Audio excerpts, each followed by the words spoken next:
പശ്ചിമ ബംഗാളിൽ കേന്ദ്രസേനയെ ഇറക്കിയത് വെറുതെ ആയില്ല എന്നുള്ള റിപ്പോർട്ടുകൾ ഇപ്പോൾ പുറത്തു വരുന്നു. പശ്ചിമ ബംഗാളിൽ പല സ്ഥലത്തും സംഘർഷത്തിനായി തുനിഞ്ഞു വന്ന TMC ഗുണ്ടകൾ അടികൊണ്ട് നിലവിളിച്ചോടുന്ന കാഴ്ചയാണ് നമുക്ക് കാണാനായിട്ട് സാധിക്കുന്നത്. ഇതിന്റെ ദൃശ്യങ്ങളെല്ലാം സമൂഹ മാധ്യമങ്ങളിൽ വളരെ വലിയ രീതിയിൽ മാധ്യമങ്ങൾ പ്രചരിപ്പിക്കുന്നുണ്ട്. പക്ഷെ നമുക്കത് കൊടുക്കാൻ കഴിയില്ല, കാരണം കോപ്പിറൈറ്റിന്റെ വയലേഷൻ ഉണ്ടാകും. ആ നയന മനോഹരമായ ദൃശ്യങ്ങൾ പ്രേക്ഷകരെ കാണിക്കണമെന്ന് ആഗ്രഹമില്ലാത്തത് കൊണ്ടല്ല, മറിച്ച് കോപ്പിറൈറ്റ് വയലേഷൻ ഉള്ളത് കൊണ്ടാണ് അത് കാണിക്കാത്തത്. പശ്ചിമ ബംഗാളിലെ സ്ഥിതി മാറുന്നു എന്നുള്ളത് തന്നെയാണ് നമുക്കിതിൽ നിന്ന് മനസ്സിലാക്കാൻ സാധിക്കുന്നത്.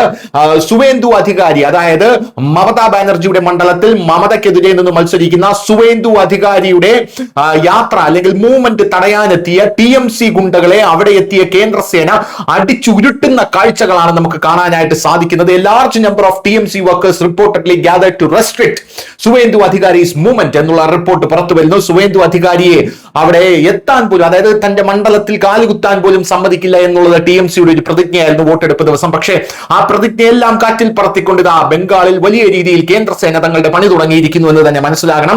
Central forces in action mode stepping in immediately എന്നുള്ള റിപ്പോർട്ടുകൾ പുറത്തു വരുന്നു. അതായത് സുവേന്ദു അധികാരി വന്ന അപ്പോൾ തന്നെ സെൻട്രൽ ഫോഴ്സുകൾ സുവേന്ദു അധികാരിയെ വളയുകയും സെൻട്രൽ ഫോഴ്സുകൾ സുവേന്ദു അധികാരിയെ ആക്രമിക്കാൻ വന്ന TMC ഗുണ്ടകളെ കൈകാര്യം ചെയ്യുന്ന കാഴ്ചകളുമാണ് കാണാൻ സാധിക്കുന്നത്. ലാത്തി കൊണ്ട് എവിടെയെന്നില്ല തലങ്ങും വിലങ്ങും അടിച്ച് വെറ്റകളെ എല്ലാം വലിച്ചിഴച്ചു കൊണ്ടുപോകുന്ന കാഴ്ചയാണ് നമുക്ക് കാണാനായിട്ട് സാധിക്കുന്നത് ബംഗാളിൽ.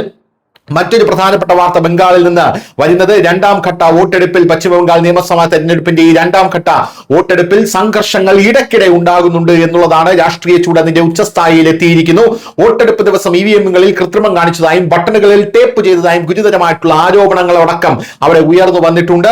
അഭിഷേക് ബാനർജിയുടെ പാർലമെന്റ് മണ്ഡലത്തിലെ BJP സ്ഥാനാർത്ഥി ദേവാൻഷു പാണ്ഡെ തന്റെ പേരിനും പാർട്ടിയുടെ തിരഞ്ഞെടുപ്പ് ചിഹ്നത്തിനും അനുയോജ്യമായ ബട്ടണുകൾ പല ബൂത്തുകളിലും EVM മെഷീനുകളിൽ ടേപ്പ് ചെയ്തിട്ടുണ്ടെന്നും അതിനാൽ വോട്ടർമാർക്ക് BJPക്ക് വോട്ട് ചെയ്യാൻ കഴിയുന്നില്ല എന്നുള്ള ആരോപണങ്ങളടക്കം ഇപ്പോൾ ബംഗാളിൽ നിന്ന് ഉയർന്നു വരുന്നുണ്ട്. BJPയുടെ ഐറ്റിൽ സെൽ മേധാവി അമിത് മാളവ്യ സോഷ്യൽ മീഡിയ പ്ലാറ്റ്ഫോമായ എക്സിൽ ചില വീഡിയോകൾ അടക്കം പങ്കിട്ടുകൊണ്ടാണ് ഇത് പറയുന്നത്. അതിൽ EVM-കളിൽ ബട്ടണുകളിൽ ടേപ്പ് ഒട്ടിച്ചിരിക്കുന്നത് കാണാം. ഇതിനെ ഡയമണ്ട് ഹാർബർ മോഡൽ എന്ന് വിശേഷിപ്പിക്കുന്ന അദ്ദേഹം മമതാ ബാനർജി അത്തരം കുറ്റവാളികളെ സംരക്ഷിക്കുകയായിരുന്നു എന്ന് പറയുകയും ചെയ്തു. News desk Malayalam.